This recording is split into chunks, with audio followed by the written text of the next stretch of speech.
कल बाजार में फल खरीदने गया तो देखा कि एक फल की रेहड़ी की छत से एक छोटा सा बोर्ड लटक रहा था।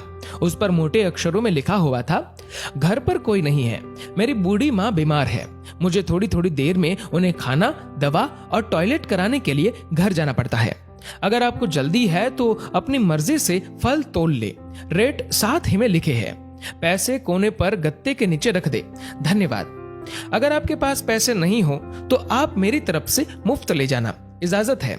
मैंने इधर उधर देखा, पास पड़े तराजू में 2 किलो सेब तोले, दर्जन भर केले लिए, बैग में डाले, प्राइस लिस्ट से कीमत देखी, पैसे निकालकर गत्ते को उठाया। वहां 100, 50 और 10-10 के नोट पड़े थे। मैंने भी पैसे उसमें रखकर उसे ढक दिया, बैग उठाया और अपने फ्लैट पर लौट आया। रात को खाना खाने के बाद हर रोज की तरह मैं और मेरा भाई टहलने के लिए निकले।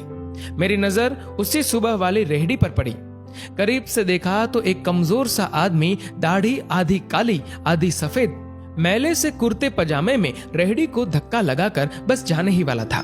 वो हमें देखकर मुस्कुराया और बोला, साहब फल तो खत्म हो गए। उसका नाम पूछा तो उसने बताया कि मेरा नाम सीताराम है। फिर हम सामने वाले ढाबे पर बैठ गए। चाय आई। वो कहने लगा, पिछले 3 साल से मेरी माँ बिस्तर पर है, कुछ पागल सी भी हो गई है और अब तो लकवा भी मार गया है। मेरी कोई संतान नहीं है, बीवी मर गई है, सिर्फ मैं हूं और मेरी माँ। माँ की देखभाल करने वाला कोई नहीं है, इसलिए मुझे ही हर वक्त माँ का ख्याल रखना पड़ता है। एक दिन मैंने माँ के पाँव दबाते हुए बड़ी नरमी से कहा, माँ तेरी सेवा करने को तो बड़ा जी चाहता है, पर जेब खाली है और तू मुझे कमरे से बाहर निकलने नहीं देती। कहती है तू जाता है तो जी घबराने लगता है। तू ही बता मैं क्या करूं, न मेरे पास कोई जमा पूंजी है। ये सुनकर माँ ने हाँफते कांपते उठने की कोशिश की।